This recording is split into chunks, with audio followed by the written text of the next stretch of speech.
শনি ও রাহুকে জব্দ করার জন্য আজ বা তাদের কুপ্রভাব থেকে বাঁচার জন্য আজ কিছু মারাত্মক উপায় আমি বলবো। খুব উপাদেয়, কার্যকর, সহজ, ঘরোয়া উপায় এগুলো, এবং এর এফেক্ট অপরিসীম। তাই এগুলো প্রত্যেকটি মানুষের করা উচিত, বিশেষ করে যাদের শনির দশা চলছে, শনির ঢাইয়া চলছে, যাদের শনির সাড়ে সাথে চলছে বা রাহুর মহাদশা চলছে, এই সমস্ত মানুষদের অবশ্যই এই কাজগুলো করা উচিত। কিছুই নয়, সেই কাজগুলো আমি যে উপায়গুলো বলবো সেগুলো শুনলে বুঝতে পারবে যে কতটা সহজ, এগুলো কত সহজ উপায় এবং কতটা এফেক্টিভ। যেগুলো এফেক্টিভ কি না সেটা করলে আমরা বুঝতে পারবো। তো উপায় নাম্বার 1, প্রত্যেক শনিবার অশ্বত্থ গাছে জল দান করব।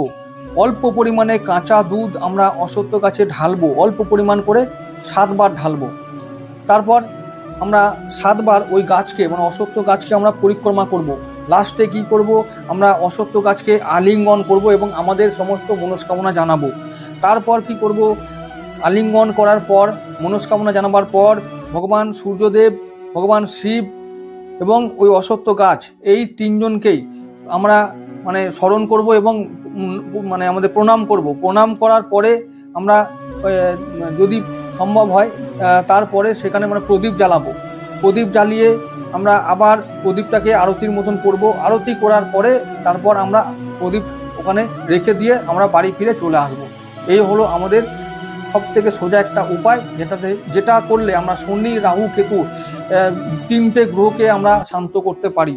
নাম্বার টু, এটা খুব ইম্পর্ট্যান্ট একটা টোটকা। নিয়মিত রূপে রোজ, যদি সম্ভব হয় রোজ, বাড়িতে তৈরি করা রুটি থেকে প্রথম রুটিটা গরুকে এবং শেষ রুটিটা কুকুরকে দিন।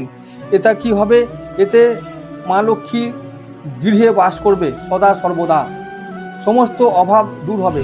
নাম্বার 3, পিতৃদোষ থেকে মুক্তি পাওয়ার জন্য নিত্যদিন মহা গায়ত্রী মন্ত্র আমাদের উচ্চারণ করা উচিত। এটা করলে আমাদের সর্বসিদ্ধি লাভ হয়, সর্বকার্যের সিদ্ধি লাভ হয়। এই তিনটে টোটকা বা তিনটে উপায় যদি আমরা নিয়মিতভাবে করতে পারি, তাহলে আমাদের সমস্ত গ্রহ দোষ শান্ত হবে এবং নবগ্রহ দোষ আমাদের কেটে যাবে।